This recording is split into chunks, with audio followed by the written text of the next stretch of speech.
Vamos falar um pouquinho sobre o ônus da prova. Temos que falar sobre a prova, para depois falar do ônus da prova. E algumas questões sempre polêmicas, especialmente lá na Justiça do Trabalho, nós temos tido algumas polêmicas sobre o ônus da prova na Justiça do Trabalho. E eu queria começar lembrando aqui os meios de prova, né? Depoimento pessoal, prova testemunhal, prova documental, perícias, inspeções judiciais, todos os meios de prova que o CPC admite em direito. Nós, às vezes, temos muito confronto de prova lá na Justiça do Trabalho. Às vezes você tem um documento de um lado e uma testemunha do outro, né? Então temos que valorar quanto isso deve... Como é que eu devo valorar, como eu devo só pesar esse conjunto probatório para julgar. E não pensem que a gente também não tem lá dúvidas, a gente também tem muita dúvida, está sempre com dúvida. Eu sempre falo que quem estuda é que tem dúvida. Quem nunca tem dúvida é porque não estuda nada, então nunca há dúvida, né? E a gente também é obrigado a se debruçar nos livros, estudar para esclarecer algumas coisas, para tentar fazer o melhor julgamento possível. O ônus da prova é o dever que a parte tem de provar em juízo suas alegações de convencimento do juiz. Então eu acho assim, isto é o ônus de provar, ou seja, eu tenho que convencer o juiz da minha tese. Primeira coisa que eu gosto de falar, assim, qual o momento, se for o primeiro, é inversão. Parte da doutrina diz que não é inversão, que é inversão de depoimentos, não inversão do ônus da prova. Tem doutrinadores que sustentam que não é inversão de ônus da prova. Não, porque na verdade, se o ônus da prova é do reclamante, eu vou ouvir primeiro o reclamante e suas testemunhas. Se o ônus da prova é da reclamada, quando eu vou ouvir primeiro a testemunha da reclamada, eu não estou invertendo o ônus, porque na verdade o ônus é dela. Então eu estou invertendo a ordem dos depoimentos. Mas isto é uma questão meramente doutrinária, a meu ver, né? Porque no final das contas, na prática, quem advoga, quem milita na Justiça do Trabalho sabe muito bem que, no final das contas, o juiz acaba usando a expressão inversão do ônus da prova. Outra coisa, se eu considero, e eu pessoalmente acabo fazendo assim nas minhas atas, consto como inversão do ônus da prova, qual é o momento de inverter o ônus da prova se a gente considerar que a hipótese é de inversão do ônus e não dos depoimentos? Primeiro, eu não inverto o ônus da prova antes do depoimento das partes. Eu acho que tenho que primeiro ouvir reclamante e reclamada. Se a matéria continua controvertida e eu vou ter que fixar o ônus da prova, eu o faço depois do depoimento das partes, se tiver emprestado o depoimento, porque às vezes as partes dispensam reciprocamente, às vezes só uma das partes é ouvida. Então, eu começo já dizendo que primeiro ouço partes, para depois, se for o caso, inverter o ônus da prova. Se vocês pegarem um livro do professor Nelson Nery Jr., que é uma pessoa que eu admiro muito, e estudo muito pelos livros dele, o professor Nelson Nery, ele costuma dizer que a inversão do ônus da prova é em sentença. Ou seja, pelo que ele dá a entender, ele ouviria reclamante, se fosse um juiz trabalhista, que ele não é, mas ele ouviria reclamante, reclamada, testemunhas do reclamante e testemunhas da reclamada. E aí, ele pegaria, na hora de sentenciar, ele, se fosse o caso, inverteria o ônus da prova. Então, aqui, vamos... nada obstante a relação entre juízes e advogados nem sempre seja tão amistosa, vamos dizer assim. Mas a gente sabe, né, a gente está acostumado de ouvir, assim, porque a gente tem amigos advogados, né?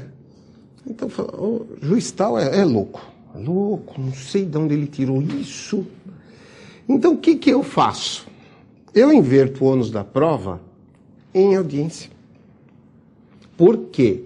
Porque assim eu sinalizo para o advogado o que é que ele tem que ficar com a prova e o que é que ele tem que ficar com a contraprova.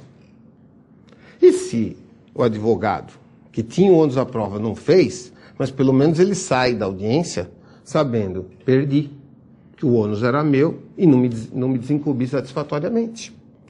Então, eu, pessoalmente, respeitando muito o professor Nelson Nery Júnior, que é um cientista do direito processual, mas eu inverto o ônus da prova em audiência. E já estou dando um indicativo, ó.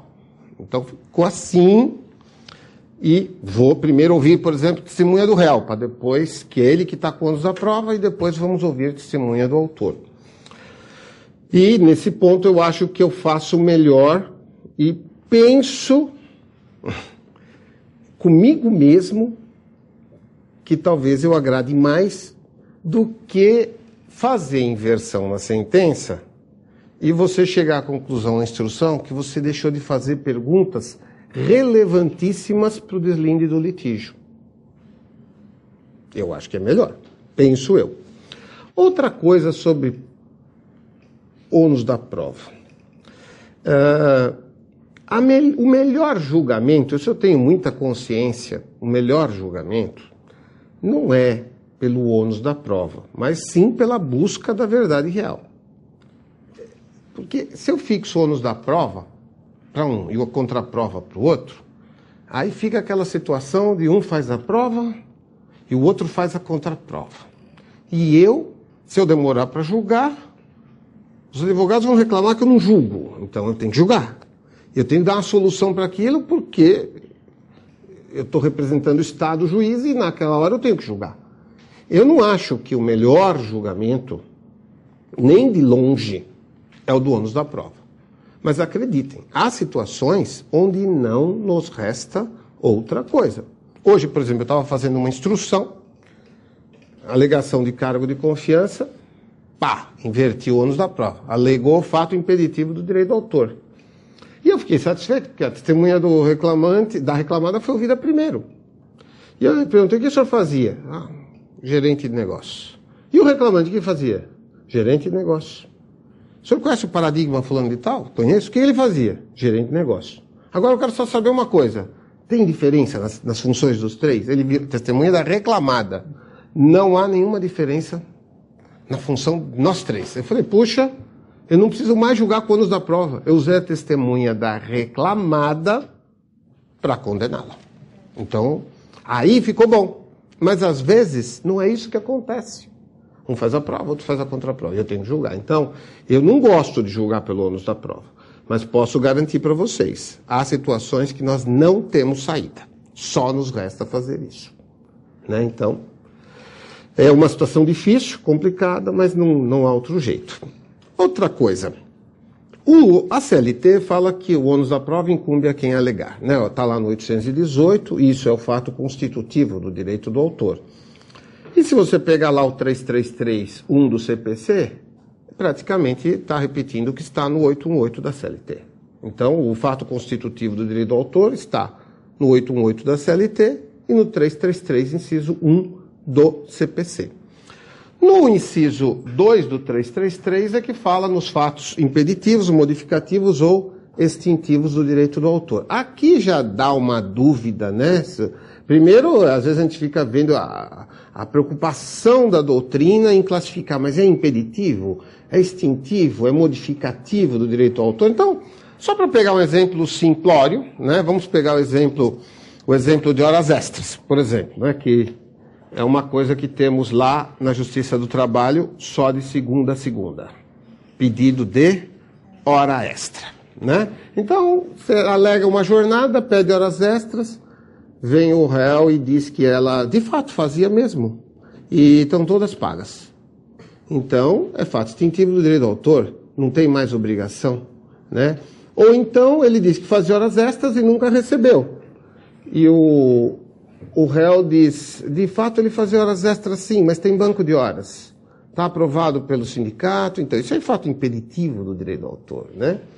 Então, são essas as situações, a questão do fato modificativo, impeditivo e extintivo. Então, extintivo quando pagou, impeditivo quando tem banco de horas, por exemplo. E no caso do modificativo, a gente poderia dizer, por exemplo, de fato, ele faz horas extras, mas não é nem anotada a jornada, porque o cargo dele é de confiança e, portanto, ele não tem direito às horas extras. Então, eu acho que a classificação ela é de só menos importância, né? Mas, assim, a doutrina procura enquadrar fatos extintivos, impeditivos e modificativos do direito do autor. O que eu fiz aqui para trazer para vocês são algumas situações específicas do nosso dia a dia. E vou trazer o meu posicionamento e eu sei que não será uniforme. Eu sei que não será uniforme, pelo menos em todos os casos. Nós não vamos chegar aqui a uma uniformidade de entendimento. Mas eu respeito também divergências, mas pelo menos é o que eu costumo fazer nos processos em que instruo. Então, a primeira situação que eu trago é o reclamante que alega ter trabalhado para a reclamada e postula o reconhecimento de vínculo. E a reclamada, de forma peremptória, nega a prestação dos serviços. Então, quando ele... Não, eu não conheço esse cara, ele nunca trabalhou aqui, não sei de quem se trata. Estou conhecendo hoje. Né? Estou conhecendo hoje aqui, veio aqui, não sei por que ele entrou aqui na justiça contra mim. Isso o ônus da prova da prestação de serviços é do reclamante. E eu só alerto aqui aqueles advogados de reclamada. Por quê? Porque às vezes há uma prestação de serviço e a tese defensiva é de negativa. Então eu estou fixando o ônus da prova para o reclamante porque houve negativa, e no conjunto probatório aparece lá alguém da ré, por exemplo, o preposto que diz: prestou serviço sim, mas foi eventual. Ó, já mudou a linha da defesa. Já não é mais negativa, agora é serviço eventual. Mas eu lembro, você fez a contestação e você não fez menção a isso na defesa. Você não fez menção a isso na defesa. E depois, os advogados querem ouvir testemunha para provar o trabalho eventual, aquele que você não alegou na defesa. Então eu acho um risco muito grande quando você entrevista o cliente réu, a empresa. Não, prestou serviço? Não, nunca prestou. Aí você faz a contestação em cima daquela linha de defesa. Aí aparece alguém lá que diz: não, de fato, prestou serviço, mas foi eventual. Pronto, mudou tudo. Mudou tudo. E aí esse caso é típico de condenação. E aí os advogados ficam chateados com o juiz, porque o juiz começa a indeferir e pergunta: eu gostaria de saber quantas vezes por semana ele ia trabalhar, mas você nem colocou isso na defesa, está indeferida a pergunta. Ah, pô, tá vendo, advogado, ó, tem que ir lá na prerrogativa reclamar do juiz. Não, você não falou nada na defesa. É diferente a letra B, quando você diz que trabalhou para a reclamada, postula o vínculo, e há aquela alegação de que trabalhou como autônomo, ou como eventual, ou como voluntário, ou seja, faltando um ou mais requisitos do contrato. Mas agora a empresa já está admitindo a prestação de serviço. Aqui é a hipótese de inversão do ônus da prova para fixar para a reclamada o ônus da prova.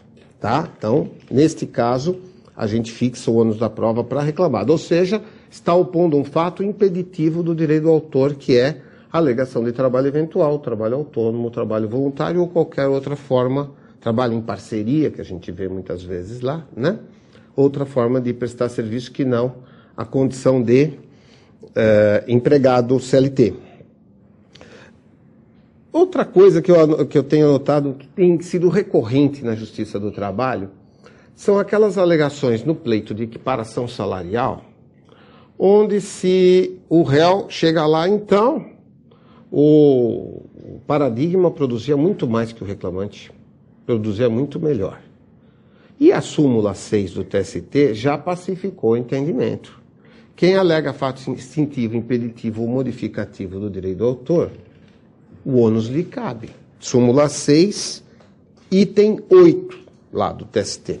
Então, esta é mais uma hipótese em que... Agora eu pergunto aos senhores, quando alega maior produtividade e alega maior perfeição técnica, Eu pergunto, se tem um setor que a gente ouve dizer que está acabando nas empresas, é controle de qualidade. Hoje a produção em massa faz com que se produza... Nem todo mundo hoje tem setor de controle de qualidade. Como é que você pode dizer que o Paradigma produzia melhor? Se não tiver controle de qualidade. Você tem relatório disso? Né? Porque precisa saber disso. Você vai ter que fazer a prova. O ônus é seu, reclamada. Como é que você prova? Eu acho que tem situações muito difíceis que o ônus da prova para a reclamada inviabiliza a produção da prova. Né? Relatório de produtividade. O Paradigma produz mais que o reclamante. Ótimo. Tem relatório de produtividade?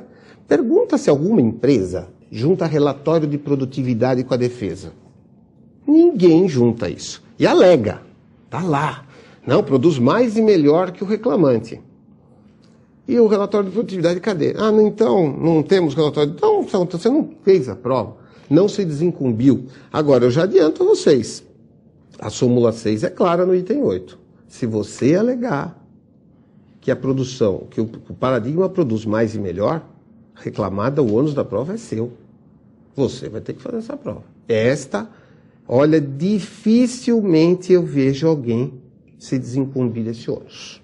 Então a gente fala lá, não é melhor um acordo? Não, imagina, o Paradigma produzia muito melhor. E fora isso, sobre equiparação, eu tenho visto também uma situação inusitada.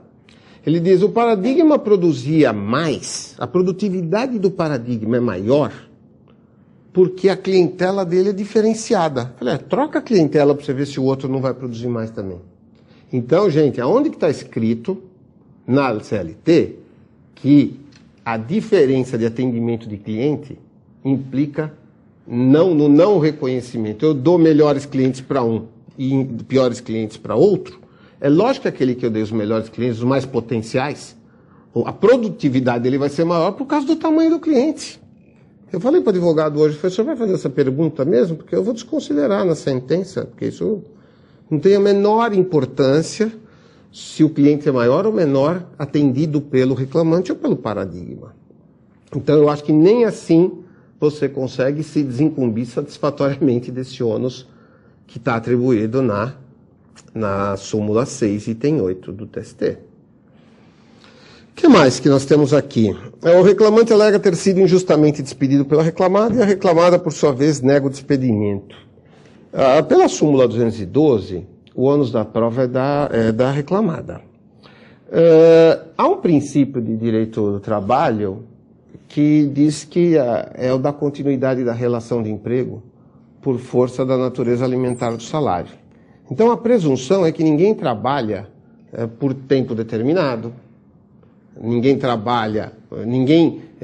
pede demissão para ficar desempregado. Isso é uma presunção. Mas é uma presunção relativa. Lógico que alguém pode pedir a demissão porque não está contente com o emprego.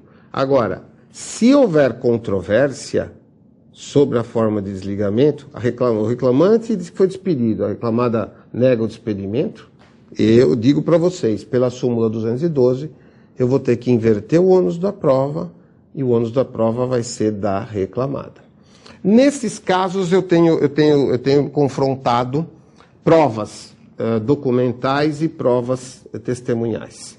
Então, normalmente a reclamada junta um pedido de demissão e o reclamante, por exemplo, tem uma testemunha. Então, aí é o confronto e quanto eu vou só pesar uma e outra prova, dependendo do depoimento, para ver como eu vou julgar.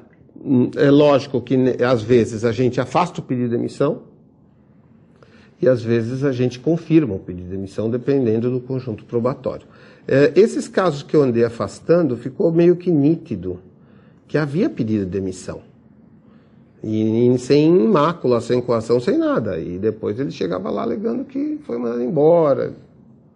E aí o conjunto probatório mostrava que não era bem aquilo, que na verdade ele estava cheio, que gostaria muito do... Já tive confissão real. De fato, eu tentei fazer um acordo com a empresa não aceitou. Pensei, bom, já estou pronto para julgar. Essa parte aí eu já estou prontinho para julgar. Eu falei, o senhor tentou fazer um acordo com a empresa? Tentei, mas eles não aceitaram. Pensei comigo, ele não queria continuar o contrato. O ônus da prova era da reclamada, mas eu não vou precisar nem chegar nisso. Porque como eu ouço o depoimento antes de ouvir e fazer inversão de ônus de prova de testemunha, eu digo, com um depoimento de reclamante assim, acabou. Ou seja, vai sair na sentença, pediu demissão. Tem-se como verdadeiro que pediu demissão. O que mais? Sobre jornada, sobre horas extras, nós temos a questão da súmula 338, que é bom lembrar os senhores, né? Então, diz lá no item 1 da súmula, que é o ônus do empregador, que conta com mais de 10 empregados, ter cartão de ponto. Se não tiver, presume-se a jornada da inicial, que pode ser elidida por prova em contrário. Então, vamos lá. Algumas situações sobre jornada. A primeira, a empresa tem mais de 10 empregados e não tem cartão de ponto. Eu acho que o TST, no particular, acabou referendando um descumprimento da lei, porque ele deveria dizer que eu devo reconhecer de plano a jornada da inicial. Mas não é isso que ele fala, ele diz que pode ser elidida por prova em contrário. O que é isso? É inversão do ônus da prova. Então, quem tem mais que 10 empregados e disse textualmente que não tem controle de ponto, então deveria ter, eu sempre falo, por isso que eu mando expedir ofício para a DRT, porque tem a multa já, pelo descumprimento do 74, parágrafo 2º da CLT. Já tem a multa administrativa. E aí, eu acho assim, a meu ver, o TST deveria fixar posicionamento que eu devo reconhecer a jornada da inicial.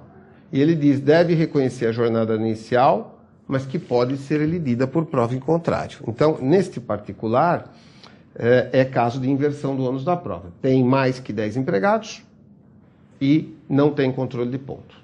Outra situação que o ônus da prova deve ser invertido é a da reclamada, quando tem mais que 10 empregados e a gente vê aquele cartão de ponto, 8, 12, 13, 17. 8, 12, 13, 17.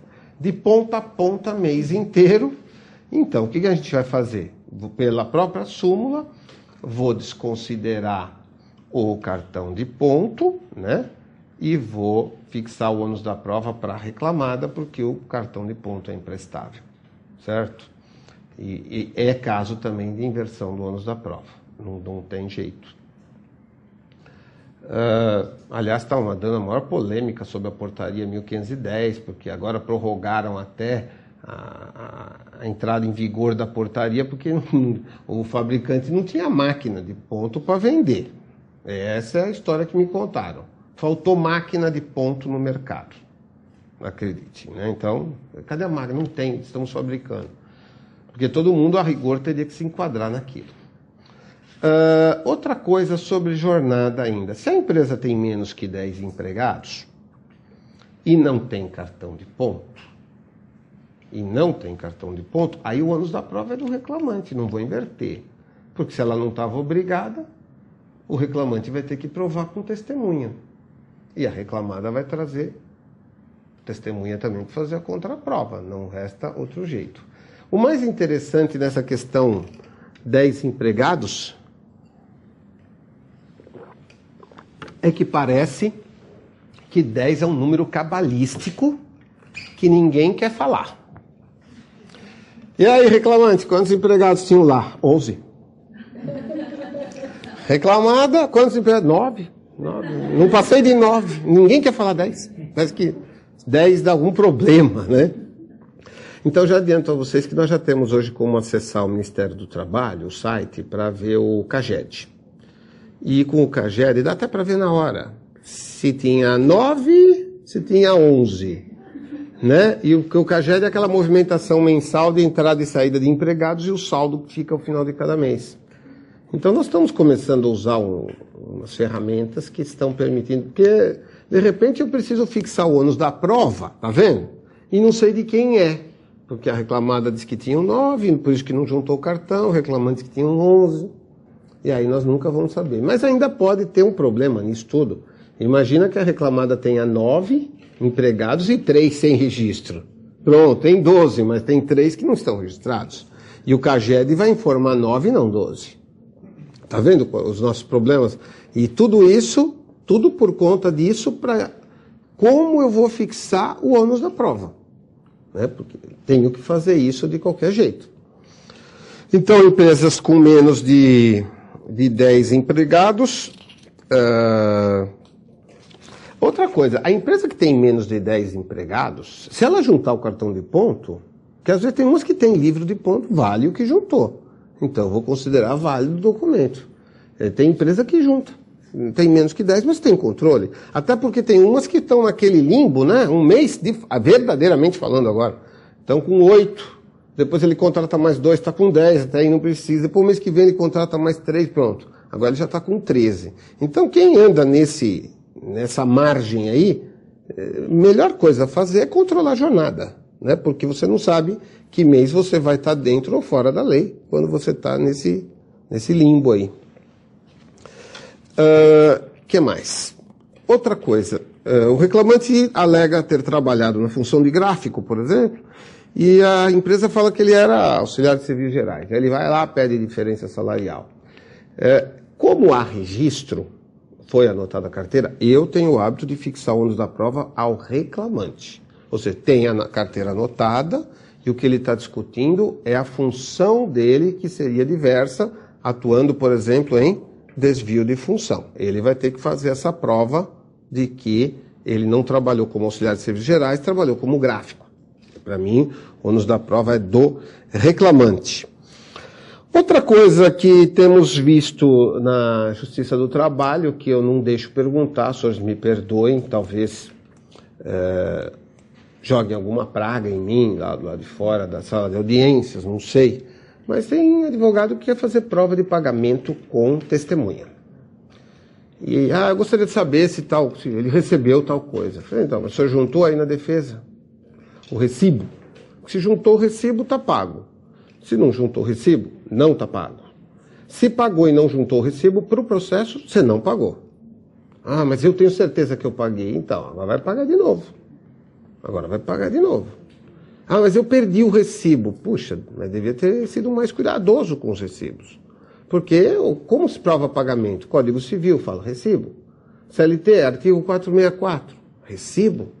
Então, a gente não entende por que eu não sei, que o advogado acho que tenta alguma coisa, né? Eu vou falar alguma coisa, tá? A expressão alguma coisa interpretem como quiser. O advogado deve tentar alguma coisa para ver no que dá. Mas não é possível. Hoje mesmo, eu estou fazendo uma audiência e ele falou, não, eu paguei pelo feriado trabalhado no dia da consciência negra, eu paguei. E aí eu falei, o senhor juntou o recibo, né? Ele falou, não juntei, mas está comigo. Eu falei, mas está na empresa. Hoje o senhor não trouxe. Então, eu falei para ele, o senhor quer que eu extinga o processo com exame do mérito? Pelo pagamento, né? Extinção da obrigação. Você extingo sem com exame do mérito, eu considero pago, porque o senhor acaba de me dizer que está pago. É isso.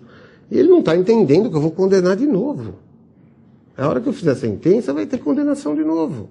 Não juntou. Então, o artigo 464 da CLT é claro que você tem que provar pagamento por recibo. O TST teve uma decisão há uns anos atrás, eu só vi só uma. Com todo respeito, ele admitia que se tratasse de relação de empregador doméstico, que era possível a prova do pagamento por testemunha. Que precedente perigosíssimo. Ou seja, eu teria que inverter o ônus da prova para que a reclamada empregadora doméstica juntasse o recibo, e por outro lado eu uso um critério dizendo, não, o reclamante trouxe testemunha, ou a reclamada trouxe testemunha, o que me parece totalmente inadequado.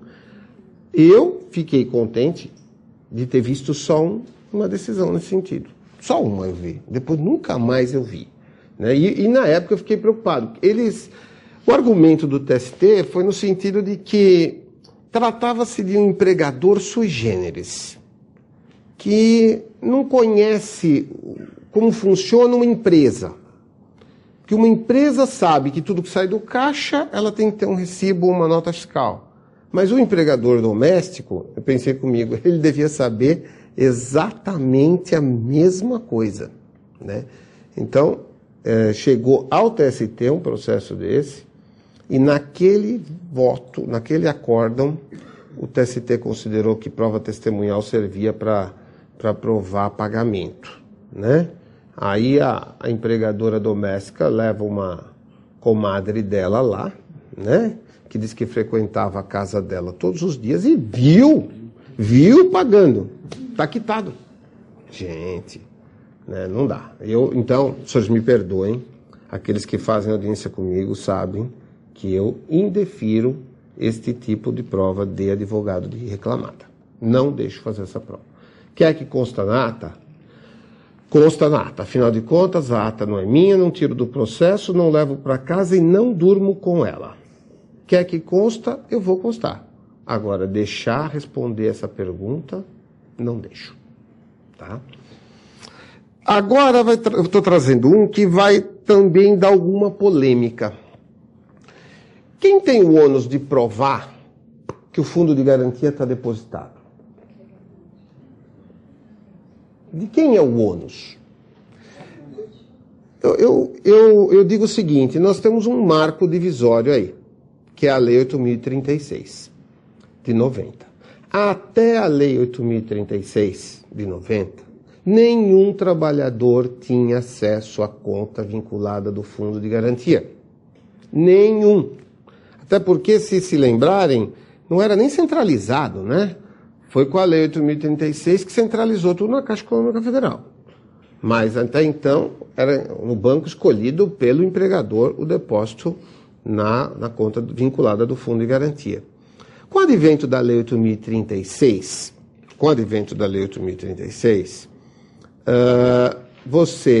eu não sei, nem todo mundo recebe o extrato em casa. Mas o certo é que se você pegar a sua carteira profissional e levar lá na Caixa Econômica, o extrato analítico da conta vinculada sai na hora. Então eu pergunto, o reclamante pode produzir essa prova? Pode. Então, a meu ver, a partir da Lei 8.036 de 90, eu fixo o ônus da prova do depósito no fundo para o reclamante. Eu falo isso, e agora, lembrando aqui os advogados de reclamante. Às vezes a gente vê assim na causa de pedido inicial, durante todo o pacto laboral a reclamada não fez os depósitos regulares na conta vinculada. Portanto, requer que se comprove sob pena de execução direta. Gente, eu não tenho elementos para apreciar esse pedido. Né? E aí, os senhores vão exigir do juiz uma sentença que está uma droga. Como é que define isso? Ah, não, a reclamada não juntou o recibo, então, portanto, eu presumo devido. Não é assim, né? Então, hoje, o que eu estou fazendo? Eu estou determinando aditamento na inicial para juntar o extrato analítico completo. Eu falo, gente, dá para o senhor aditar hoje agora, daqui 2 horas. Eu saio aqui do lado da Marquês de São Vicente, na Caixa, que é aquela Caixa que está acostumada com esses pedidos lá, né? Porque uns falam que a Caixa Econômica não libera. Eu falo, gente, parece que tem várias caixas econômicas do país. Umas liberam, outras não liberam. Eles têm que liberar. Você chega lá com a sua carteira, diz qual é o empregador, ele tem que liberar o extrato analítico. Então eu alerto os senhores, para aqueles que advogam para reclamante, que procurem fazer a juntada do extrato analítico da conta vinculada, até para facilitar o julgamento, o deferimento daqueles meses que não há depósito. E é lógico, agora vamos lá. Por exclusão, não aparece um depósito na conta vinculada, mas a empresa tem a guia. Então agora é uma questão caixa-trabalhador. Eu vou indeferir o pedido daquele mês que não tem no extrato, mas a empresa tem a guia. Mas ela vai pegar daquele mês onde não consta, onde pulou aquele mês. Agora, às vezes o empregado tem 20, 25 anos de serviço, nem é muito fácil para a empresa ter esse documento. Agora, no extrato analítico, aparece tudo. E eu vejo esses pedidos genéricos. Durante o contrato de trabalho, o fundo de garantia não foi depositado. Ou então está assim, durante o contrato de trabalho de 5 anos, o fundo de garantia deveria ser tanto, 8% de vezes 60 meses sobre o salário, e todavia deveria ser 10 mil, e tem lá na conta 2 mil. E eu sei que mês que foi que está lá? Não sei. Então, é difícil para a gente julgar, e eu aviso isso para os advogados, não tenho como julgar esse pedido. Então, eu sei que isso que eu estou falando pode gerar alguma polêmica, porque às vezes o advogado de reclamante acha que o ônus da prova é da reclamada porque ela tem o recibo, e tem mesmo. Agora, nada impede que o próprio trabalhador produza essa prova. Não tem nada que está impedindo. Antes da Lei 8.036 não dava para produzir essa prova, agora dá. Então, sempre alerto, por favor, juntem os extratos analíticos da conta vinculada, porque eu mesmo vou determinar o aditamento se não tiver. E se eu pegar... mas o juiz agora, nós não temos identidade física, né? Às vezes eu pego o processo na instrução, sem o bendito extrato. Vocês não tenham dúvida, eu vou julgar improcedente. Dizer, o ônus da prova era do reclamante. Juntar o extrato analítico da conta vinculada. Não juntou, portanto, a reclamada diz que está tudo quitado, portanto, dou por quitado. Aí você fica chateado comigo, tá vendo? Aí, o adepto da teoria da improcedência. Não é isso. É que eu estou fixando, eu estou julgando conforme o ônus da prova. É isso que eu estou fazendo. Outra coisa que a gente tem visto muito lá, reiteradamente no seu trabalho, é uma discussão interminável sobre o trabalhador que tem um filho que nasceu e ele diz que que entregou na empresa a certidão de nascimento e a empresa não quis pagar o salário família. Todo dia eu vejo isso lá. Tá aqui. Aí junta no processo. E eu sempre falo, mas você tem prova que você entregou para a empresa? Eu fui lá no departamento pessoal e entreguei em mãos para o chefe do DP. Pois é uma prova complicada.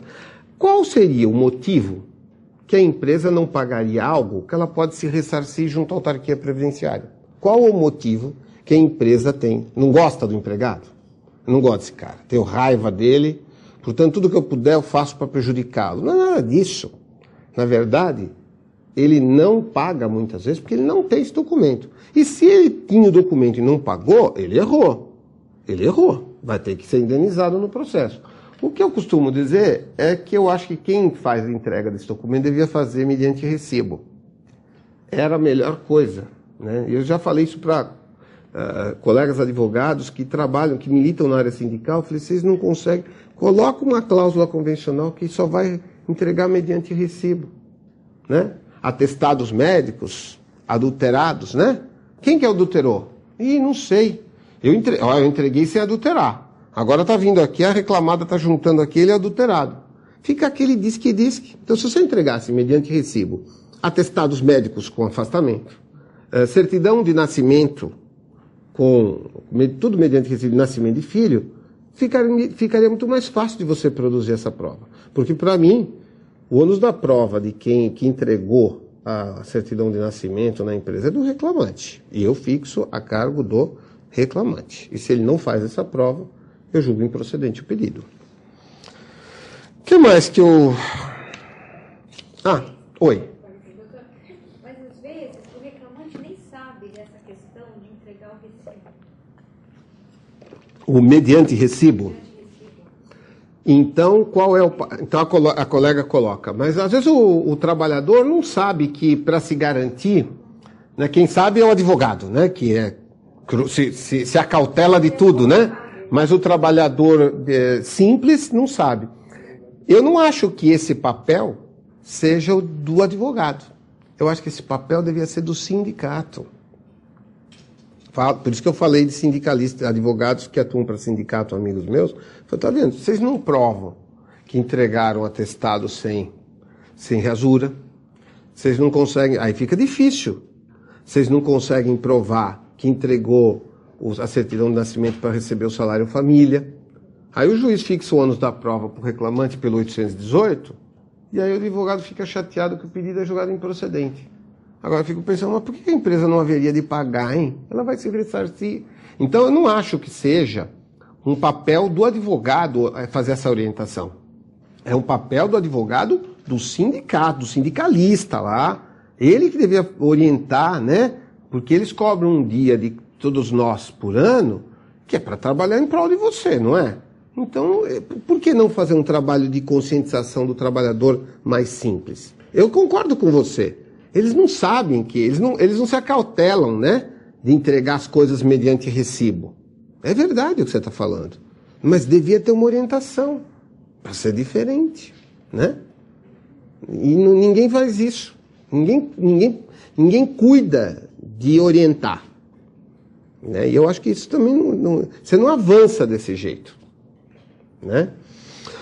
Outra coisa que nós temos tido que inverter o ônus da prova lá em juízo, que isso eu não sei o que está acontecendo. Acho que é fase, né? Deve ser fase, e eu acho que deve ser assim, a fase do mais e do menos, que é a alegação de dispensa por justa causa.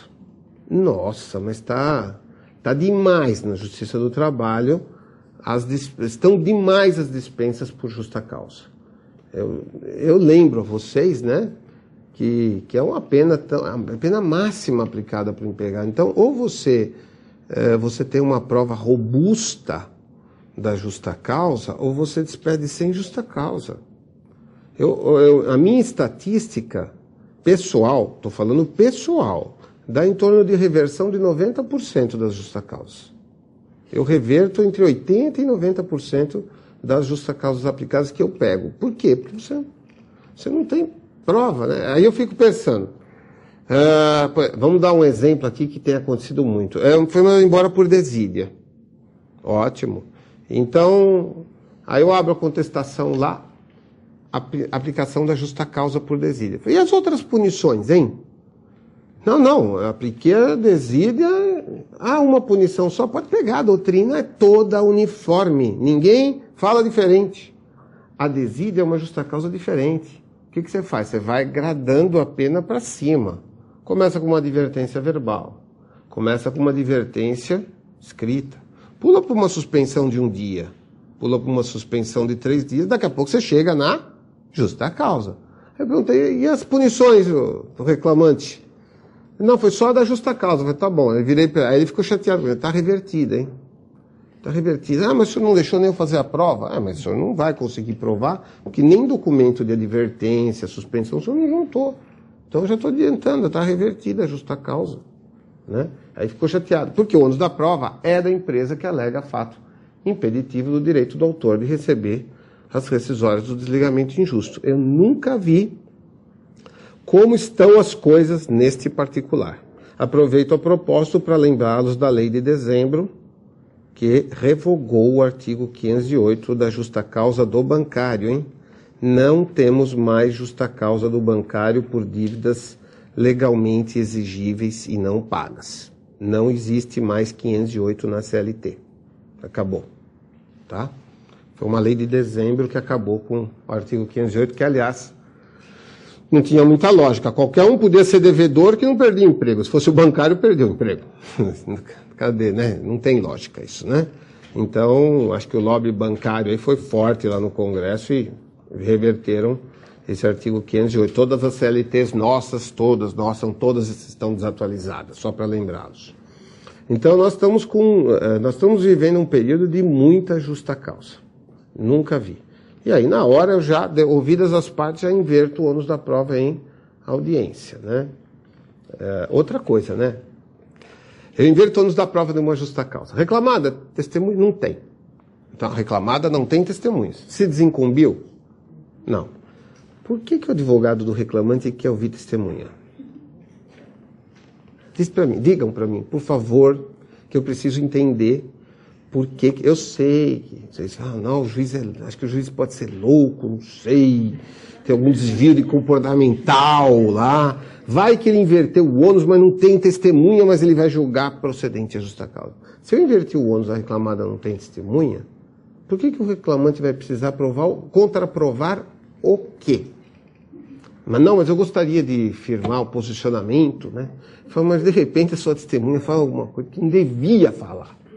Eu já alertei advogados que ouviram testemunha e foi um verdadeiro desastre, né? Quem conta um conto aumenta um ponto, não é assim, ditado? Então, eu falo para ele fala para ela, Quando chegar aqui, nossa, a história que eu contei para ele é outra, né? Completamente outra. Então, mas é sempre aquela coisa. Por isso que eu inverto o ônus em audiência. Porque imagina você que eu ouço as partes e fique quieto lá dizendo, o reclamante é justa causa. Justa causa alegada pelo empregador. E o reclamante tem testemunha, ele fica naquela, o que o juiz vai fazer, hein? É louco? É louco. Ele tem cara, dá uma olhada na cara dele. Dá uma olhada. Ele tem jeito que tem um desvio, algum problema, o tribunal ainda não percebeu. Então é melhor, eu vou ouvir testemunha. Agora, se eu invertir e a reclamada não tem, deixa pra, a menos que você tenha outro fato para provar. Hora extra. Pronto, então tudo bem. Você vai ouvir a testemunha. E eu acho até que quando o advogado fala assim para mim, eu vou ouvir uma testemunha, excelência, mas como ele não tinha prova da justa causa que ele aplicou, é só para a jornada. Não, perfeito. Então, vamos ouvir uma testemunha do reclamante e vou instruir jornada. E acabou, não vou instruir mais justa causa. Né? Por quê? Porque não precisa mais instruir justa causa. Mas a gente sabe que o advogado fica naquela ansiedade, né, porque não sabe o que vai aparecer na sentença. Alguma coisa muito espetacular ou muito ruim, né? E fica com aquele receio que não precisa ter. Sobretudo para aqueles que fazem inversão do ônus da prova em audiência. Né? Isso é lógico. Se você, aí eu até admito aqui, por exemplo, aqueles que não invertem o ônus da prova na audiência, ouvem testemunhas e tal, e depois a reclamada, eu ouvi uma testemunha do reclamante e disse que não ficou, e que não se desvinculou do ônus, mas o ônus não era do reclamante, a reclamada não tinha testemunha. Por isso que eu prefiro fazer inversão em audiência, porque eu já estou deixando todo mundo conscientizado de como eu vou julgar. O que mais para falar aqui sobre o pedido de demissão? Já falei. Excelência, eu posso fazer uma colocação? Lógico que pode. Eu concordo com o seu posicionamento, mas eu vejo diariamente na justiça você juntar na contestação documentos de que o reclamante cometeu uma infração, só que às vezes ele comete uma infração gravíssima e mesmo assim o juiz em audiência, você junta isso na contestação e ele não considera, ele fala que é pró-mísero, que o reclamante é coitadinho e daí por diante. Entendi. Entendeu? Então, quer dizer, eu acho assim que a empresa ela fica muito refém do pró-mísero. Porque você faz as provas, porque tem situações que não tem como segurar o empregado. A empresa fica refém. Uma vez me perguntaram numa sala de aula que não era de advogado e candidatos a advogados, que não era uma sala de curso de administração. Me perguntaram por que situações iguais ou semelhantes os juízes julgam diferentes. Então essa era a pergunta do leigo. Para os senhores aqui, eu não precisaria falar isso aqui. Mas assim, para aquele que é estudante de administração, ele não entende. Ele fala, pô, mas a lei é igual, a situação de fato é igual. E eu sempre falo, bom, dependendo da formação do juiz. A formação do juiz vai depender de como ele julga? Vai, lógico que vai. A origem dele, se ele veio de baixo ou se ele nasceu em berço esplêndido, isso muda também? Muda, então, por isso que os tribunais estão lá. Porque se eu julgo uma justa causa para ele e confirmo, mas a outro julgaria e rejeita, o tribunal lá está lá para dizer, ó, o juiz aqui avaliou mal a prova. Né? Ele devia ter rejeitado, não devia ter confirmado, ou devia ter confirmado, não devia rejeitar. Por isso que tem recurso, né? Ainda bem que tem recurso. Eu penso essa questão do recurso, eu acho importante nesse aspecto, né? Por que existe recurso? Por causa da falibilidade humana, não é? O juiz erra. Erra e erra muito. Erra e erra muito. Então, tem o tribunal lá, 3 cabeças, muito mais experientes do que a que está lá na vara, para rever uma situação e dizer, ó, o juiz julgou mal. Né? Pois não. Rapidamente, eu queria reforçar aqui que a colega falou. Antes, porém, dizendo que eu advogo para a empresa. E ficaria, entre aspas, contente com a sua posição, porque eu não entraria em quase nenhuma das situações que Sua Excelência colocou. Mas essa da justa causa, eu tenho dois casos realmente delicados. Havia a prova era cabal, não tinha a menor sobredúvida, inquérito policial e tal, do ato de improbidade cometido por 2 reclamantes, por 3 na verdade, em conjunto. Tá. Então não havia a menor sombra de dúvida quanto à prova. E nós alegamos improbidade, ofensa à honra, não trânsito em julgado, que não tinha. Do processo penal? Do processo penal. Tá. Tudo bem.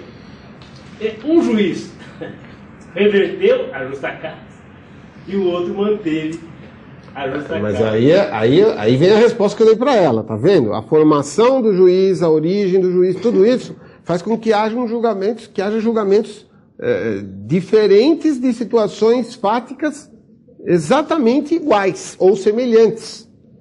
No caso, até podemos dizer iguais, porque ambos foram presos. A situação fática era a mesma. Exatamente, agiam em coautoria. Faziam. Então, mas só para contrapor o que o colega coloca, imagina que um banco, que isso aconteceu que eu julguei, imagina que um banco pegou duas moças e mandou embora da gerência sob o seguinte argumento. Uma emprestava a mesa com o computador. Assim, pegou a senha de uma ex-funcionárias, tá? Ex-funcionárias, as duas. Aliás, ex-funcionárias do banco aproveitaram para pegar a senha de uma e um terminal de computador de outra. Tá bom? Como elas conheciam os clientes, essas duas, não as funcionárias, as ex-funcionárias, chegavam lá, falavam que ia usar o computador para qualquer coisa. Entrava no sistema, negociava com o cliente e baixava a dívida do cliente no banco. Então, pegou a senha de uma e o terminal do computador de outra. As duas não sabiam, pelo que ficou claro. O que fez o banco? A moça da senha mandou embora sem justa causa, indenizou. A moça do computador indenizou, despediu por justa causa. Tá bom? E aí, então, você olhava lá, era um ato de improbidade, não era? Você está agindo com desonestidade, permitiu que terceiros, que eram ex-empregados, fizessem baixa de dívidas de clientes no sistema do banco. Aí eu olho aquele relatório de inspetoria, né? Todo banco tem inspetoria, relatório de inspetoria, eu procurando lá, lendo, falei, mas não é possível, isso aqui não está claro. Na última folha estava assim, do jeito que eu vou te falar. Recomendamos a não abertura de inquérito policial, tendo em vista que não há prova da autoria. Tinha prova da materialidade, que foi o desfalque, mas não tinha prova da autoria. Justa causa, invertiu o ônus da prova, fiquei quieto, cheguei lá, um banco aí que não faz acordo, mas de jeito nenhum. Eu falei, olha, isso aqui é atípico. Tem certeza? Não tem acordo, não tem mesmo. Invertiu o ônus da prova. Você vai falar, pô, mas tem uma acusação de improbidade. Inverti. Aí chegou lá a testemunha da reclamada, eu falei, então, teve inspetoria? Teve. A reclamante foi considerada culpada? Foi. Grifa e negrita. Quem está acostumado, quem faz audiência comigo sabe o que eu faço. Grifa e negrita aí. Acabou essa testemunha, eu não ouço mais. Tem mais uma aí? Tem. Sentou a segunda. Qualifiquei, compromissei, e aí? Teve relatório de inspetoria? Teve. Reclamante foi considerada culpado? Foi. Grifa e negrita. Tem a terceira? Não tenho mais. Eu falei, aí chamei as duas testemunhas e mostrei. Olha o que concluiu o relatório da inspetoria. E a acusação era de improbidade. Gravíssima. Gravíssima. Então você vê que, pelo menos eu na condição de juiz, eu não me impressiono nem com o que está escrito na inicial, nem com o que está escrito na defesa. E assim é melhor para a imparcialidade.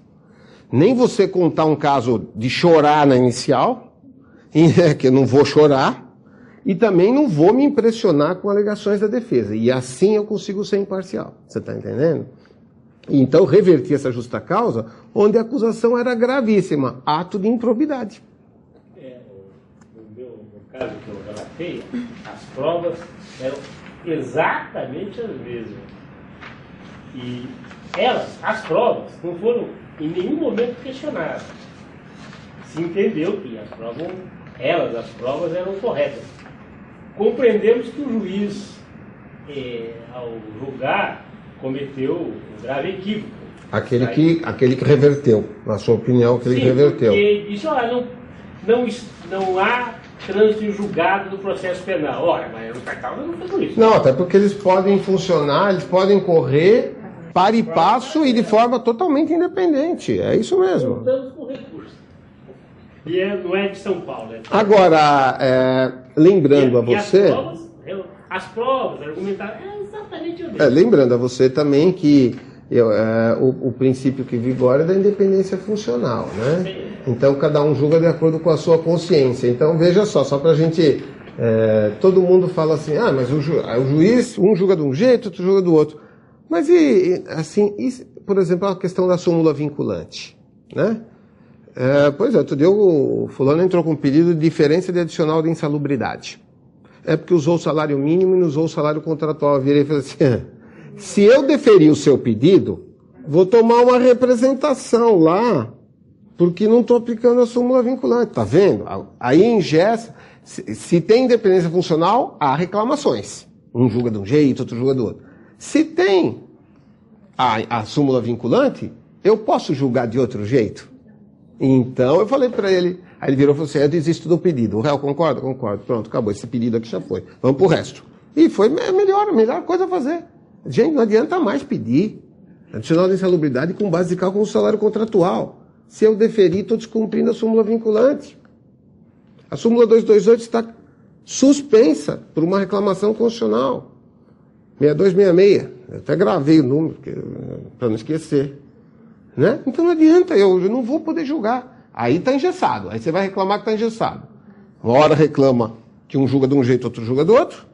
E uma hora reclama que não pode julgar porque está engessado. Tá vendo como é difícil? É difícil, né? O que mais? Chegou aqui no ponto que o professor Pablo falou. Nós tivemos agora em dezembro, mas olha, eu acho que o debate é importante, viu? Tem que debater. Eu não sou dono da verdade, graças a Deus. Então a gente vai colocando aquelas convicções que a gente tem.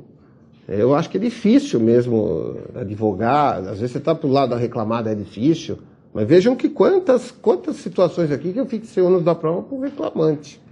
Então é a minha convicção, que eu não estou dizendo que está certo ou está errada. Nós tivemos o julgamento agora em dezembro da ADC 16. Pelo Supremo, ação declaratória de constitucionalidade número 16. Eu tinha uma esperança tão grande que o Supremo fosse declarar inconstitucional o artigo 71 da Lei de Licitação. Aquele artigo que fala que a administração pública, da administração direta ou indireta, não responde por eventuais débitos trabalhistas dos contratados. É isso que fala o 71. É isso que fala o 71. Eu sempre achei que esse artigo era inconstitucional por um argumento muito simples. Que nós temos o princípio da isonomia. Quer dizer que se for empresa particular, eu condeno com base na súmula 331. Se for ente público, não pode condenar. Eles podem fazer qualquer coisa na licitação. Eu estou falando qualquer coisa. Que não há qualquer responsabilidade. Né? Então... Puxa, eu aplico as leis para um de um jeito e para o outro do outro jeito, em situações muito semelhantes, tomadores de serviços terceirizados. A situação é coincidente, só que um é ente público e o outro não. Mas o Supremo houve por bem dizer que o 71 é constitucional. Ele é constitucional para o Supremo. E a questão agora acabou. Não adianta mais discutir isso, porque é constitucional o artigo 71. E ele disse, eu não sei se isso foi uma transcrição de quem passou a notícia ou se o Supremo teria colocado no acórdão, que ele usou uma expressão, achei gozada, que o TST não pode sair condenando subsidiariamente de forma indistinta, que ele precisa melhor investigar. Esse verbo ficou estranho, porque investigar, a justiça não investiga, ela julga, né? Quem investiga é o MP.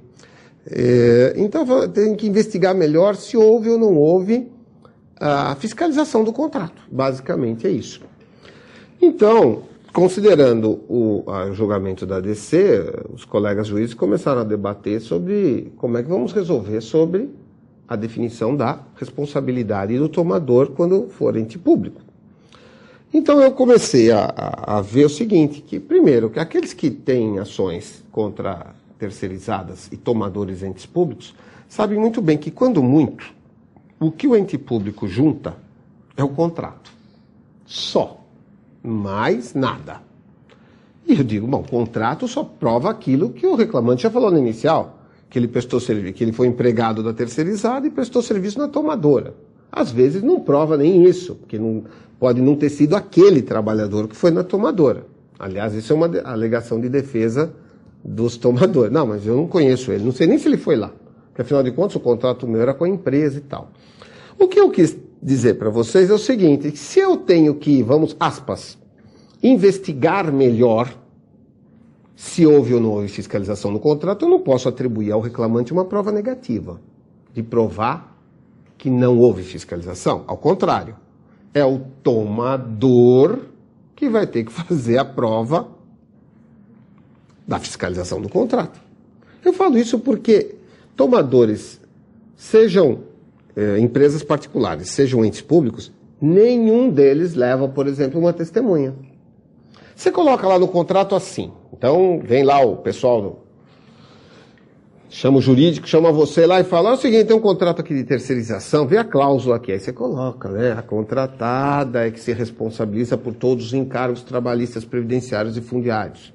No caso da tomadora contratante pagar alguma verba dessa decorrente de processo, tem direito regressivo contra o contratado. Muito bonito, um contrato maravilhoso, espetacular.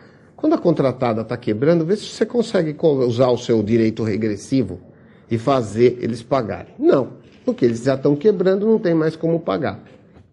De toda sorte, tendo contrato ou não, normalmente tem, né? Com a administração pública sempre tem, no caso das formalidades, contrato escrito que eu falo, eu entendo, estudando aí a questão, é que o ônus da prova da fiscalização do contrato é da tomadora.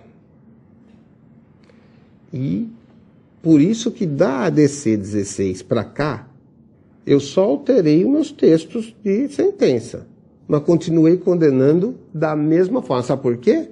Porque fixando o ônus da prova para a tomadora, pergunta se ela se desincumbe desse ônus. Não. E assim, às vezes coloca lá no contrato, para liberar a fatura, vai ter que comprovar o pagamento dos salários daqueles empregados, o fundo de garantia recolhido e o INSS recolhido. Perfeito. Só que isso aí não quita eventuais rescisórias, por exemplo. Então, você consegue fiscalizar até um certo ponto o contrato. Mas a questão me parece até um pouco mais polêmica, porque se eu estou fixando ônus da prova, imaginem vocês que eu poderia querer ouvir a tomadora, mas se for tomadora empresa pública ou sociedade de economia mista, eles vão com o preposto. Mas a tomadora, administração direta, autarca e fundacional, ela só vai com o procurador lá. E o procurador não tem poderes para confessar. Olha o problema. Estou fixando o ônus da prova para ela. Ela, quando muito, pode tentar ouvir o reclamante, mas o reclamante não vai saber de fiscalização do contrato, porque isso não é a área dele. Então, me parece que se a tomadora quiser ouvir o reclamante para obter a confissão real, não vai ter êxito. E não adianta, ele vai falar que não sabe, eu não sei se era fiscalizado, eu não vou poder aplicar pena de confesso por causa disso. Até porque a função dele era trabalhar como vigilante e limpeza e não fiscalizar contrato. E então, eu diria o seguinte, que fixando o ônus da prova, como eu estou fazendo agora, para o tomador, ainda que seja um ente da administração direta, autárquica e fundacional, se eu fosse o procurador, eu levava a testemunha. Se não, depois eu vou escrever lá, o ônus da prova é da tomadora, da fiscalização. Não trouxe qualquer documento, não trouxe testemunha. Portanto, presume-se a culpa. Responsabilidade subsidiária. Está vendo? Eu estou fazendo a mesma sentença, eu só mudei o meu autotexto para adaptar com a decisão do ADC 16. Agora eu vou discutir sempre, porque agora as defesas dos entes públicos já começaram a falar ADC 16. Viu o julgamento, Excelência? Já viu o julgamento? Está dizendo lá que não é, que é constitucional o 71. Perfeito, mas só que ele não disse que não é para fiscalizar, que o juiz tem que melhor investigar. Ele está falando de ônus da prova. Vai ter que fazer prova. E eu estou fixando o ônus da prova para o tomador. Esta é uma questão que, com o passar dos dias, vai chegar aí na justiça, porque as defesas de dezembro para cá já estão todas incluindo o julgamento da DC 16. E eu lembro, né, advogados de reclamante, Se excluir a responsabilidade com empresa terceirizada quebrada, sabe quando o seu cliente vai receber? Nunca e nem você, que trabalhou. Então, vejam aí porque essa questão ainda vai gerar alguma polêmica. Outra coisa que também tem dado polêmica, não é especificamente sobre o ônus da prova, mas eu acabo fixando o ônus da prova em audiência e tem dado alguma dúvida para... Eu sei que a questão é muito polêmica o que eu vou falar agora, mas a questão do acidente do trabalho com sequelas e da doença profissional, você tem um laudo pericial que só trata de nexo. Ou a constatação do acidente típico, ou tipo, ou da doença profissional, dizendo anexo de causalidade, ou com causa, né?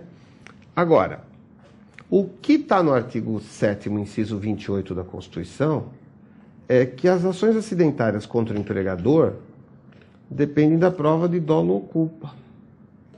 Então, o fato de vir um laudo pericial positivo não me torna obrigado a julgar o pedido procedente.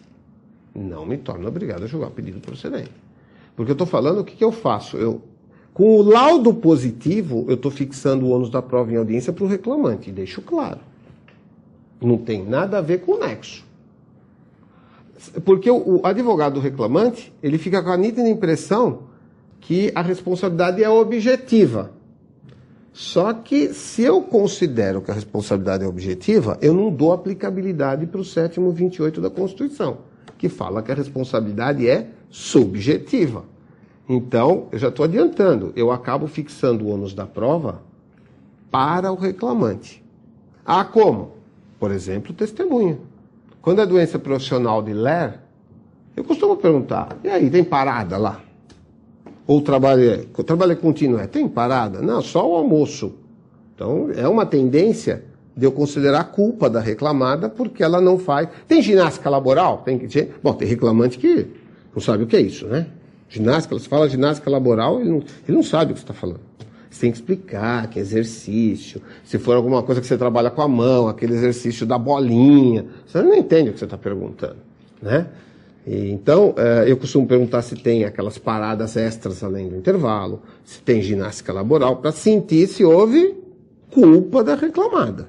Porque senão eu não tenho como condenar na indenização, porque essa discussão também é interminável sobre a responsabilidade objetiva ou subjetiva, né? Alguns colegas meus dizem que ela é objetiva, ponto. Aí eu falo, não dá aplicabilidade para o 7º 28, ele está lá enfeitando na Constituição Federal. Outros já dizem, não, ela é objetiva só naquelas atividades de risco. Então, nas demais atividades seria responsabilidade subjetiva. E eu penso que não é possível atribuir ao Código Civil uma força superior à da Constituição Federal, que é a regra matriz. Então, eu aplico o 7º 28. Laudo positivo, fixo o ônus da prova da culpa ou dolo para o empregado. Tá? Mas eu sei que também que a matéria é polêmica. Essas outras formas, aqui o pleito sempre é de dano moral, né? No caso do acidente ou da doença profissional. As outras formas de dano moral também, o ônus da prova por assédio moral, por assédio sexual, todas essas formas, discriminação, são todas hipóteses onde o ônus da prova é do reclamante e não da reclamada. Tá? Outra hipótese muito comum que nós temos lá na Justiça do Trabalho, é a última que eu relacionei aqui. É incrível como se paga salário por fora, né? Nossa! Ganhava R$1.000 em carteira e 3.000 por fora, total 4.000. Pede a integração dos 3.000 na remuneração para fins de incidência das demais verbas trabalhistas. Isso tem sido uma coisa constante lá na Justiça do Trabalho. O ônus da prova também aqui é do reclamante. Eu lembro que algumas reclamadas acabam até facilitando o trabalho do juiz, que é pagando por fora na conta corrente bancária. A gente, quando vê, gosta muito dessas coisas porque facilita muito o julgamento, né? E eu, que não quero julgar pelo ônus da prova e às vezes sou obrigado a fazê-lo, ali eu já tenho um elemento fortíssimo a favor do reclamante. A única coisa que eu tomo a cautela é que, conforme os extratos das contas vêm, às vezes não está identificado quem depositou, quem transferiu. Então eu tenho mandado o ofício, aí já determino de ofício uma produção de uma prova, tá vendo? Que é a expedição de ofício ao banco para identificar o depositante daqueles valores, que é para ter mais elementos para julgar. Mas nós temos visto uma quantidade muito grande de ações onde se pede a integração de pagamento de salário por fora. Muito grande, né? Eu só lembro a vocês, neste caso particular, do exemplo que eu dei, né, recebia 1.000 em carteira e 3.000 por fora, total 4.000. Eu gosto de ouvir o reclamante nesses casos. Eu gosto. Mesmo que o advogado do réu dispensar, eu vou ouvir. Porque a pergunta que não quer calar é: neste país aqui, mais de R$ 1.500 você tem que pagar imposto de renda. Ofereceu espontaneamente a tributação? Se o senhor falar não, eu vou acreditar. Se o senhor falar que sim, eu vou checar e vou pedir a sua declaração. É por isso que a maioria lá dos advogados não gosta de mim. Porque eu estou fazendo isso. Também faz, tá vendo? Só que eu não estou sozinho, tá vendo? Eu não tô É que a maioria acaba não fazendo, né? Mas se eu pago, você tem que pagar também. Ele também, todo mundo tem que pagar. Então, ganhou 4.000, ofereceu espontaneamente a tributação? Normalmente a resposta é não. Se falar sim, vai parar a instrução, porque eu vou pedir a cópia da declaração para a Receita Federal para checar se... Lembrando, né, um crime de duas mãos, né? Mão dupla, porque os dois sonegaram, o empregado sonegou, a empresa sonegou a informação, pagou por fora. Então, vai para todo mundo, vai espirrar em todo mundo. Via de regra, sai um acordo. Via de regra, sai um acordo. Sai um acordo. Normalmente sai um acordo. Né? Pagamento por fora, essa coisa, ganhava X, né? Ganhava, outro dia falava 25.000, salário 25.000, era PJ, aí juntou declaração de pobreza. Professora pobre na percepção jurídica, só tem casa, tá quitado, tá? Carro também, do ano, tá quitado. Pode pedir ofício para o Ministério Público, porque quem ganha 25.000 não é pobre na acepção jurídica do termo, pelo menos neste país aqui. Nesse país aqui, não. Então, tem umas coisas que a gente vê. Então, essa coisa eu fixo ônus da prova do salário por fora para o reclamante. Agora, ele vem com um monte de extrato lá, ele já está produzindo a prova, está facilitando para mim. Vou só expedir um ofício para o banco. Né? Mas essa questão do pagamento do imposto de renda, eu nunca esqueço na hora da instrução. Sou rigoroso com isso. Como assim, quer ver uma coisa que eu também não tenho esquecido, só para fazer um parênteses aqui, adia audiência por falta de testemunho. Aí chego eu lá para fazer aquela audiência. Aí eu pergunto, por que o senhor não veio, hein, na audiência do dia tal? Outro dia eu vi assim, eu não sabia. Ótimo, coloca aqui. Essa testemunha precluiu. Essa eu não vou mais ouvir. Tem outra? Traz a outra, porque essa aqui já está fora. Ah, mas estava cerceando a defesa. Vamos ver o que o tribunal está dizendo. É que na outra ata constou que você tinha convidado, ela não veio, agora ela acabou de dizer que não sabia da audiência. Então vamos ver o que o tribunal vai dizer. Né? Se eu estou certo ou estou errado de impedir o depoimento. Então eu tenho sido um pouco rigoroso assim, por isso que não sou popular. Certo?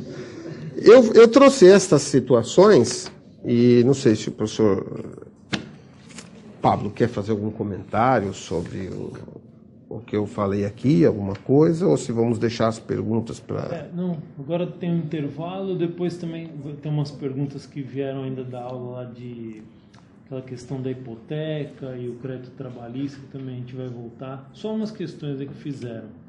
Então agora acho que a gente já pode... Tem mais 10 minutos, doutor André, se eu quiser. Na verdade, o que eu queria colocar era isto. E agora eu fico também aberto ou para a gente fazer o intervalo e as perguntas, ou até o intervalo antes. A gente vai fazer o intervalo porque tem outro pessoal assistindo em outros lugares que vão fazer o intervalo. Tá.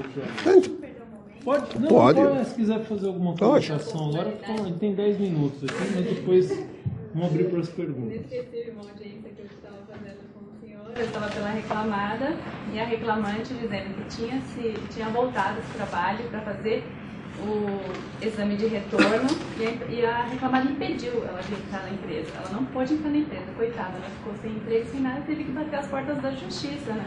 E a empresa falando que não foi procurada.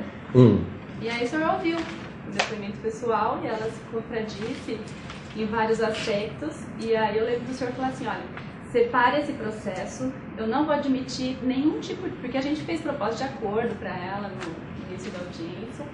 Depois da instrução, depois de tanta contradição, o senhor falou que era para separar o processo, que não ia ter mais acordo naquele processo, porque ela estava mentindo descaradamente e não teve acordo. Na verdade, eu acho assim, às vezes as partes querem brincar de sentença. Eu quero uma sentença. Eu quero sentença, só o Poder Judiciário pode resolver o meu problema, então...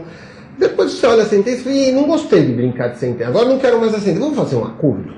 Deixar a sentença de lado? Eu sempre falo, se eu reconhecer o vínculo, não adianta você vir com um acordo sem questão de vínculo, eu não vou homologar. Eu não homologo. Mas está no prazo do recurso. Então, recorre. Agora você recorre da minha não homologação. Não tem problema. Eu não vou homologar. Você não quis sentença? Agora você não quer mais brincar de sentença. Agora ficou chateada com sentença. Agora vamos deixar a sentença. Não, eu não deixo essas coisas, eu não deixo passar. É que nem justa causa. Você reverte. Eu reverti uma justa causa, inverti o ônus. A reclamada não fez a prova, não se desincumbiu, inverti o ônus. Reverto a justa causa para considerar desligamento injusto. Aí a empresa embargou de declaração, juntando a guia do seguro-desemprego. Eu pergunto, você junta documentos em embargos declaratórios? Muito bem, porque ela juntou, porque eu converti a indenização, o seguro-desemprego em indenização. Então eles acharam, vamos ver se pega. Eu junto a guia, porque vai que o juiz manda liberar por alvará e me desonera da condenação. Então, você acha que tem cabimento isso? Diz que eu vou aceitar um negócio desse? Não. Rejeitei e apliquei uma multa de 1% por embargo declaratório. Ou seja, eles pioraram a situação deles. Então não tem coisas que não tem cabimento. Né? Então eu acho que o risco, você tem que avaliar. Processo, gente, é risco. É risco. E você como advogado reclamante tem que saber avaliar risco. E como advogada reclamada, tem que saber avaliar risco. É isso mesmo. E se você quer correr, perfeito. Se você fez audiência comigo, ela já fez, que eu lembro, né? Você já fez. Você mesma. Já fez também, que eu lembro. E fica aquela coisa. Não é nada especial, nada específico. Mas é assim, hoje, por exemplo, lá, ofereço R$500, eu quero 10 mil. Eu já falo, a concessão acabou. Porque eu não vou tentar conciliar de R$500 para 10 mil. Porque eu acho que eu perco o meu tempo, perco o tempo dos advogados, das partes e testemunhas. Então tem colega que eu sei que é mais insistente que eu. E vamos conversar aí, mas conversar como de 500 para 10 mil? Conversar o quê? Tudo bem, salomonicamente, 10.500, dividido por 2. Daí 5.250. Você acha que a reclamada que ofereceu 500 vai chegar em 5.250? Agora, ela pode até ser condenada em 10, mas ela não vai chegar. Então, quem faz audiência comigo sabe muito bem que eu pergunto uma vez, no máximo 2. Tem acordo, não tem acordo? Então, eu ofereço 1.000, sobe, não sobe, acabou, me dá aqui a contestação, vamos julgar. Agora, só que você quis a sentença. Depois que eu julguei, você não quer mais a sentença? Não gostei da sentença. O juiz é um demônio. Então, não é isso. Agora você vai recorrer para o tribunal. Né? Vê lá o que o tribunal vai falar. Né? Não é possível. Eu acho assim, se você quer o julgamento, você tem direito. Né? Porque a jurisdição está lá para atender quem chega lá com litígio. Agora, o que não dá é para você dizer, não gostei. Não gostei dessa sentença, né? Essas de reconhecimento de vínculo, né? Hoje eu avisei lá, estava julgando, era vínculo. Eu falei, se eu julgar, não vou fazer acordo diverso do conteúdo. Depois que eu falei, chegaram numa coisa. Eu falei, tá vendo? Você está avaliando o risco. Que processo é risco. E como nós sabemos, com todo respeito, que os senhores dizem que nós somos meio Não sei o que o juiz vai fazer, não sei o que... Então, aí que você tem que avaliar risco mesmo, né? O que vai dar esse processo aqui, né? O que vai dar esse processo? Eu acho que é importante. Tá bom? Obrigado pela atenção. Então, encerrado. Tá, pessoal? Boa noite para todo mundo. Obrigado por tudo, pela atenção. Obrigada.